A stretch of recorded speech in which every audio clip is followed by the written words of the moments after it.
Bersama saya Aida Naya dalam rentasan berita edisi 1119 antara paparan utama. Siasatan SPRM terhadap hakim langgar perlembagaan. Hentikan intimidasi ke atas badan kehakiman. Mengapa Malaysia menjadi tumpuan parti?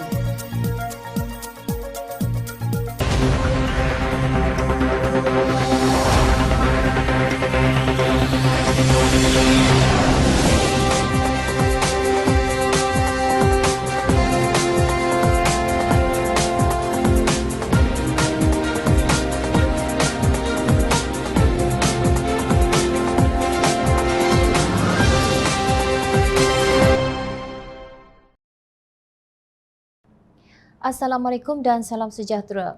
Pejabat Ketua Pendaftar Mahkamah Persekutuan berkata satu laporan polis telah dibuat berhubung dakwaan Hakim Datuk Muhammad Nazlan Muhammad Ghazali disiasat mengenai kemasukan duit ke dalam akaun banknya. Laporan polis itu menuntut agar siasatan dapat dijalankan di bawah Seksyen 233 Akta Komunikasi dan Multimedia 1998, Seksyen 500 Kanun Keseksaan dan lain-lain peruntukan undang-undang yang berkaitan. Artikel tersebut disiarkan oleh portal Malaysia Today bertajuk Judge Muhammad Nazlan being investigated for unexplained RM1 million in his bank account bertarikh 20 April. Satu laporan polis telah dibuat oleh Datuk Muhammad Nazlan Muhammad Ghazali menafikan tuduhan-tuduhan palsu, tidak berasas serta berniat jahat itu yang bertujuan menjatuhkan kredibiliti beliau sebagai seorang hakim mahkamah rayuan dan mengganggu sistem keadilan serta institusi kehakiman. Pejabat ini mengingatkan orang ramai bahawa tuduhan terhadap badan kehakiman bertujuan mengganggu gugat kes-kes yang sedang dalam proses perbicaraan adalah satu pelanggaran prinsip sub judice, katanya dalam satu kenyataan bertarikh 21 April. 5 hari sudah berlalu. Rakyat hanya mendengar krik-krik berhubung laporan polis oleh Hakim Nazlan. Sebaliknya, Suruhanjaya Pencegahan Rasuah Malaysia SPRM pula yang terburu-buru menyiasat hakim berkenaan. Dalam hubungan ini, badan yang melindungi kepentingan profesion undang-undang dan kepentingan orang ramai iaitu Majlis Peguam Malaysia melahirkan rasa terkejut dengan tindakan SPRM yang memulakan siasatan ke atas Hakim Muhammad Nazlan. Apa yang jelas kepada Majlis Peguam Malaysia ialah tidak perlu ada double standard oleh pihak berkuasa dalam mendekati isu yang sama. Dan atas dasar ini, kami menuntut siasatan yang setara dijalankan oleh polis terhadap laporan yang dibuat oleh Yang Arif Datuk Nazlan mengenai dakwaan yang dibangkitkan dalam kenyataan yang dikeluarkan oleh Raja Petra Kamarudin di blognya Malaysia Today bertarikh 20 April 2022, kata Presiden Majlis Peguam Malaysia Karen Shah Yilin pada Ahad 24 April.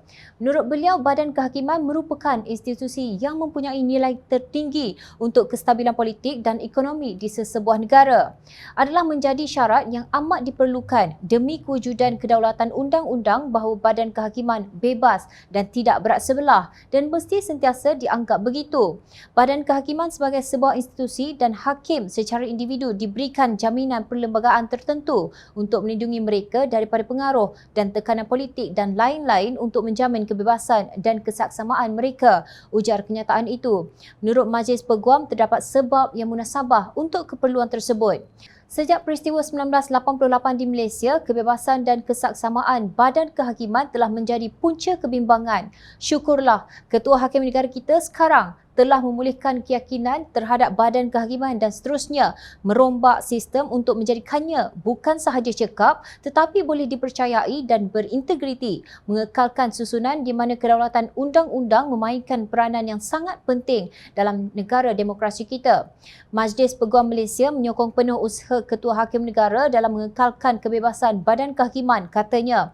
Karen Shah berkata pihaknya menyedari sepenuhnya bahawa semua hakim mesti mempunyai ruang yang sesuai untuk melaksanakan tugas kehakiman mereka dengan cara yang telus kepada semua, bahawa proses dan keputusan kehakiman adalah berdikari, bebas daripada sebarang campur tangan, dipertimbang, beralasan, jujur dan di atas semua itu keadilan mesti dilihat untuk dilaksanakan.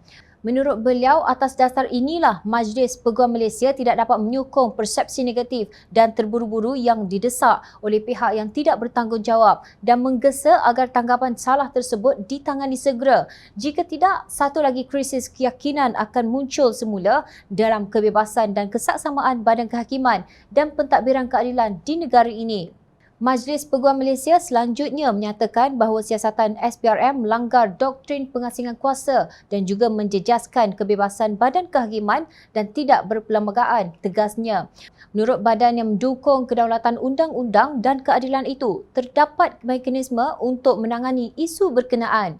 Sementara menunggu penentuan dalam isu sedemikian, sebarang percubaan pihak yang tidak bertanggungjawab boleh dilihat sebagai menikam keyakinan orang ramai terhadap badan kehakiman. Perkara 125 Perlembagaan Persekutuan memperuntukkan laluan khusus yang membolehkan aduan salah laku kehakiman ditangani dengan cara memastikan keyakinan awam berterusan terhadap badan kehakiman, jelasnya. Majlis Peguam Malaysia melihat siasatan SPRM itu akan memberi kesan kepada badan kehakiman kerana ia menjejaskan kedaulatan undang-undang dan mewujudkan ugutan dan iklim ketakutan. Ini mencetuskan rasa tidak selamat dan syak wasangka di kalangan rakyat terhadap badan kehakiman dan tidak menunjukkan sebagai petanda baik untuk pertumbuhan dan kematangan negara kita. Kemungkinan penyiasatan sedemikian oleh SPRM, apatah lagi penyiasatan sebenar, akan menjejaskan dan dianggap sebagai menjejaskan kebebasan kehakiman.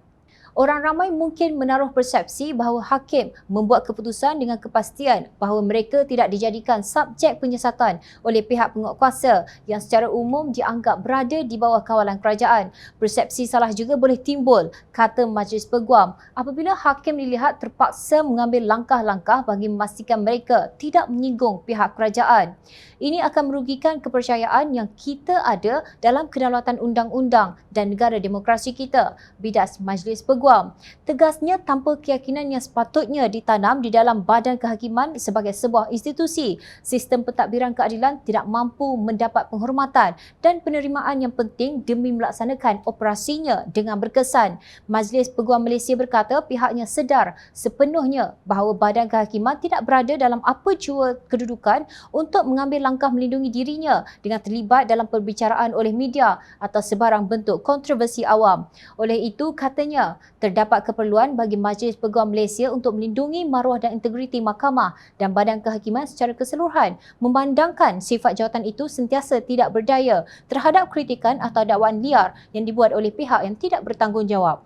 Kami telah melihat percubaan liar sedemikian untuk menyakiti peguam, orang awam serta badan kehakiman sebagai sebuah institusi dan kini hakim tertentu. Dipercayai merujuk kepada serangan Raja Petra terhadap Hakim Nazlan, Karen Chia menegaskan.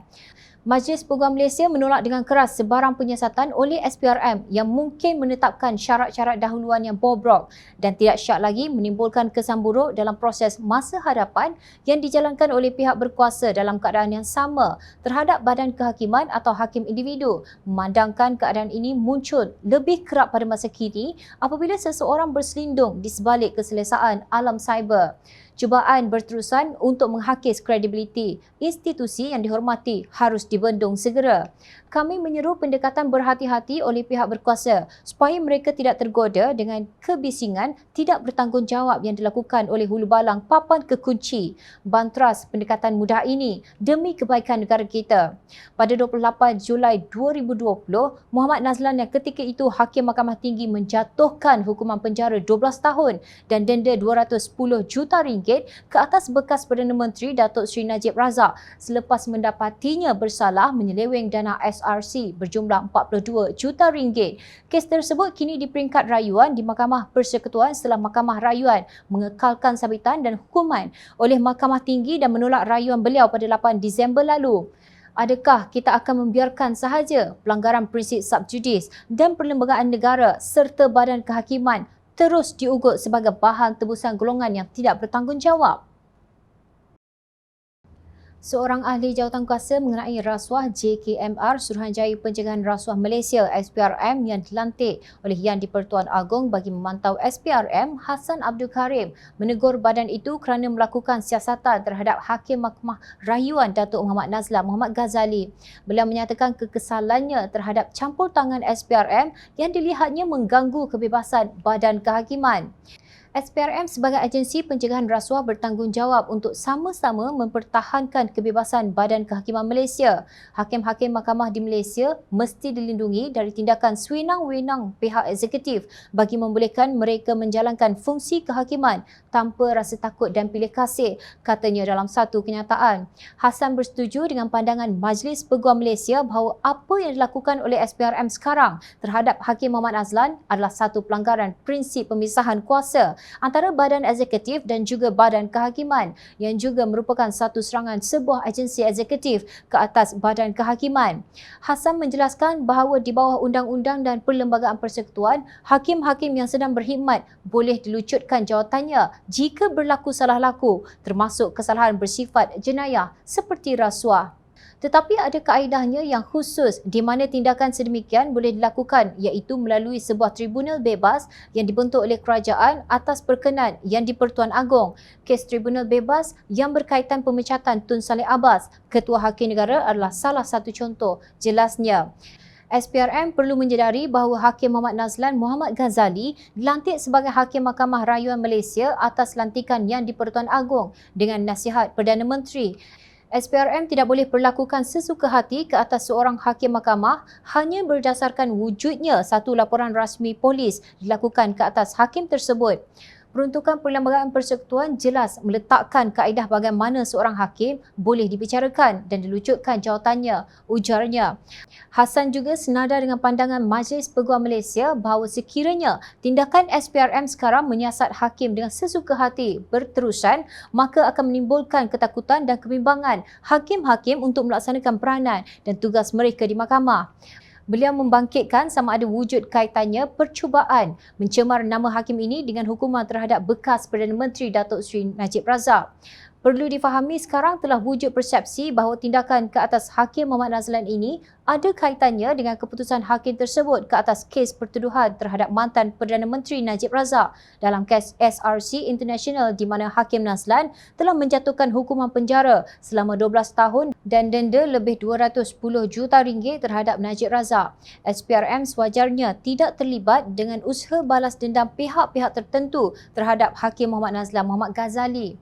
SPRM perlu sedar terdapat usaha yang konsisten pihak tertentu yang tindak tanduk mereka boleh dianggap sebagai serangan terhadap kebebasan kehakiman apabila terdapat cubaan dilakukan untuk mencemarkan integriti hakim yang membicarakan kes Najib Razak dengan tujuan keputusan kes SRC International itu dibatalkan dan satu perbicaraan semula diadakan, tegasnya. Hassan mengingatkan SPRM bahawa keputusan Hakim Muhammad Nazlan dalam kes SRC International yang mensabitkan kesalahan Najib Razak telah disahkan oleh sebuah panel 3 orang Hakim Mahkamah Rayuan. Beliau yang juga Ahli Parlimen Pakatan Harapan Pasir Gudang menyeru supaya SPRM memandang kepada diri sendiri. Beberapa laporan polis secara rasmi telah dibuat ke atas Ketua Pesuruhjaya SPRM Tan Sri Azam Baki berkait isu pembelian saham yang mencurigakan yang menimbulkan kemungkinan berlaku satu kesalahan di bawah Akta SPRM. Saya berasa kesal sehingga hari ini tidak ada siasatan dilakukan ke atas Tan Sri Azam Baki. Malah cadangan dari JKMR yang dipengerusikan oleh Yang di-Pertua Dewan Negara Tan Sri Dr. Rais Yatim agar Tan Sri Azam Baki direhatkan dengan bercuti supaya satu siasatan bebas dapat dilakukan langsung tidak dihiraukan oleh SPRM. Dakwanya, beliau juga memberi amaran kepada SPRM bahawa JKMR mempunyai kuasa di bawah undang-undang untuk memantau badan itu. SPRM perlu sedar bahawa tugas JKMR di mana saya salah seorang anggota jawatankuasa tersebut adalah untuk memantau perjalanan SPRM. Malahan di bawah Seksyen 14 Akta SPRM dinyatakan dengan jelas bahawa JKMR bertanggungjawab menasihati Perdana Menteri dalam segala hal tentang rasuah di Malaysia ini. Maka atas tanggungjawab inilah saya membuat pernyataan ini untuk menasihati SPRM supaya menjalankan tugas dan tanggungjawabnya dengan amanah dan mengikut peruntukan undang-undang serta Perlembagaan Persekutuan, tegas Hassan. Sementara itu, Peguam Muda Amanah dan Pemuda Amanah Nasional menyifatkan bahawa siasatan yang sedang dijalankan ke atas Hakim Muhammad Nazlan sebagai suatu bentuk intimidasi eksekutif ke atas Badan Kehakiman Malaysia. Menurut Pengerusi Peguam Muda Amanah, Fadli Omar Aminul Huda, bagi pihak Pemuda Amanah terdapat peruntukan dalam undang-undang bahawa SPRM hanya boleh menjalankan siasatan dengan syarat tertentu. Pemuda Amanah Nasional ingin membawa perhatian kepada peruntukan Seksyen 29-3 Akta SPRM 2009 yang menjelaskan bahawa kuasa menjalankan siasatan oleh SPRM yang dilakukan sekiranya pegawai SPRM mempunyai sebab untuk mensyaki dan bukan semata-mata atas alasan bahawa suatu laporan telah dibuat seperti yang dinyatakan oleh Ketua Pesuruhjaya SPRM. Jelasnya, kenyataan tersebut juga menyelar sikap SPRM yang sepatutnya menilai terlebih dahulu laporan yang diterima dan mengatakan apakah sebab yang disyaki tersebut sebelum membuat siasatan ke atas Hakim Nazlan. Pemuda Amanah Nasional juga kecewa dan mengutuk sifat limau masam sebelah oleh SPRM yang penuh hipokrasi dalam menjalankan tugas dan amanah mereka. Rakyat juga masih ingat bagaimana SPRM membisu malah dengan segera menafikan keperluan siasatan apabila Ketua Pesuruhjaya SPRM dituduh menyalahgunakan kedudukan beliau sebelum ini walaupun ada laporan telah dibuat. Ujar Fadli yang membawa maksud yang sama dengan kenyataan Hassan Karim yang juga seorang peguam yang berpengalaman. Di manakah integriti Badan Pencegahan Rasuah Negara sekarang ini? Bidasnya, justru Peguam Muda Amanah dan Pemuda Amanah Nasional mendesak agar penyiasatan ke atas Hakim Nazlan dihentikan dengan segera. Intimidasi eksekutif ini tidak boleh dibenarkan berpanjangan lagi, tegas Fadli. Mula selanjut, Pemuda Amanah Nasional berharap agar tindakan yang sedang berlaku ini bukan suatu konspirasi panjang untuk mencemarkan nama Hakim pertama yang telah menyabitkan penjenayah rasuah Najib Razak.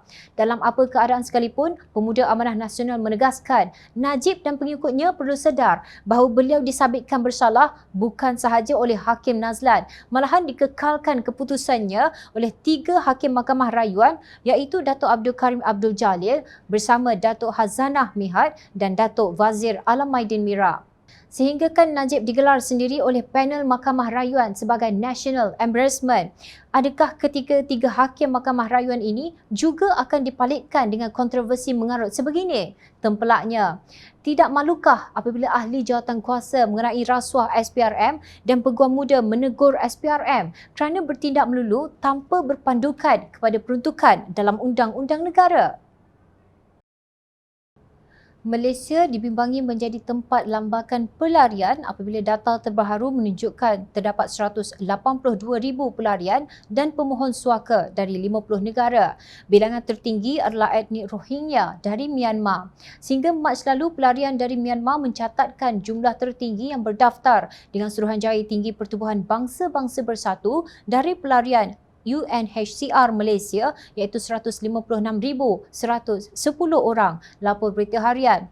Menurut laporan, dalam kalangan pakar sosial berpandangan, lambakan pelarian berkenaan jika tidak ditangani segera boleh menimbulkan konflik yang teruk kepada negara, terutama kesan ditanggung oleh kerajaan dari sudut kesihatan dan keuangan. Jurucakap UNHCR Malaysia Yanti Ismail berkata, daripada 156,110 pelarian dan pemohon suaka Myanmar, seramai 103,810 terdiri daripada etnik Rohingya, 22,700 Chin dan 29,600 individu dari kumpulan etnik lain.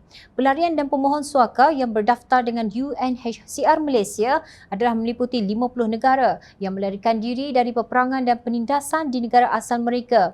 Selain Myanmar dan etnik Rohingya, terdapat juga pelarian dan pemohon suaka dari Pakistan iaitu 6,750 orang, 3,750 dari Yaman, 3,230 dari Somalia, 2,860 dari Afghanistan, 1,640 dari Sri Lanka dan lain-lain negara. Sebanyak 67% pelarian dan pemohon suaka terdiri daripada lelaki, manakala 33% wanita, selain terdapat kira-kira 45,800 kanak-kanak di bawah umur 18 tahun, katanya seperti dipetik Berita Harian.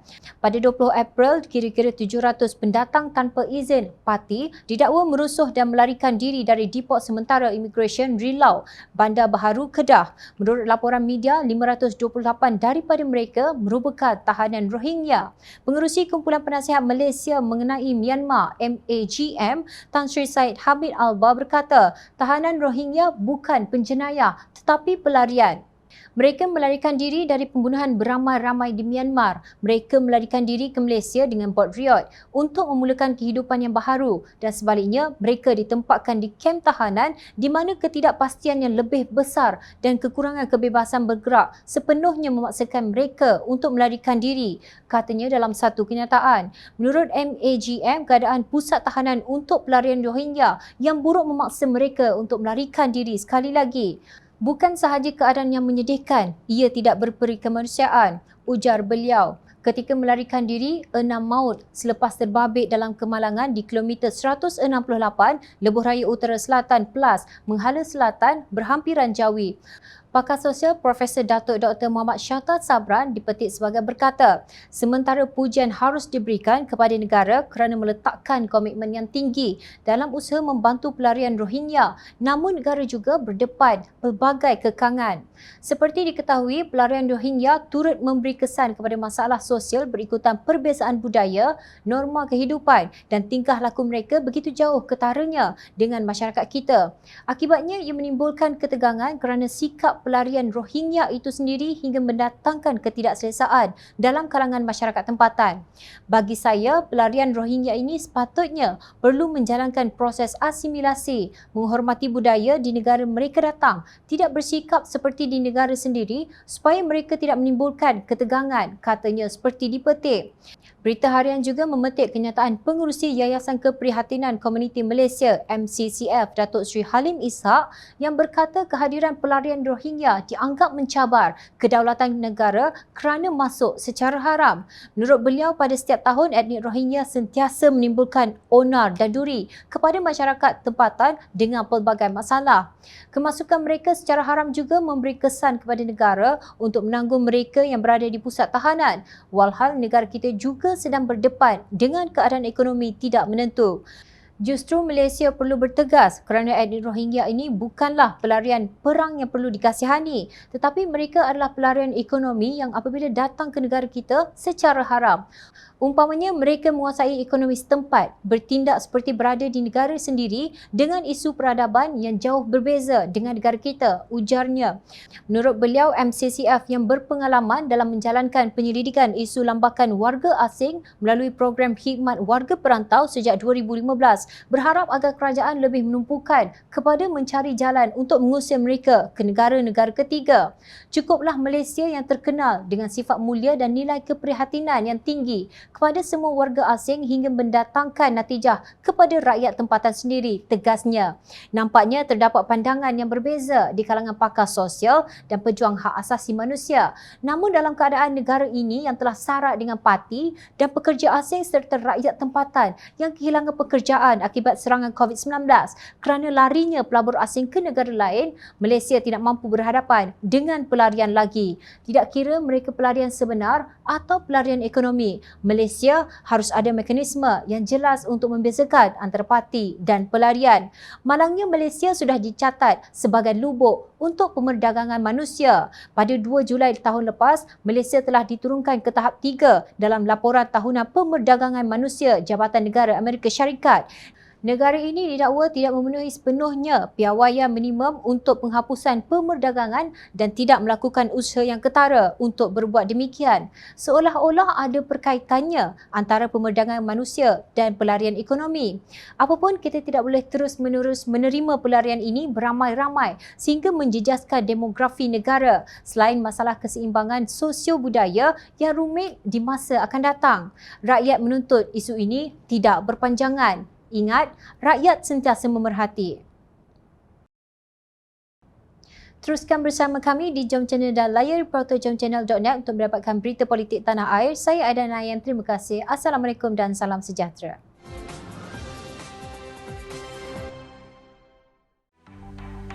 Mencari maklumat dan berita politik yang bebas, kupasan yang tepat, panas. Dapatkannya secara eksklusif hanya di Jom Channel. Komitmen kami, rentasan berita Isnin hingga Jumaat.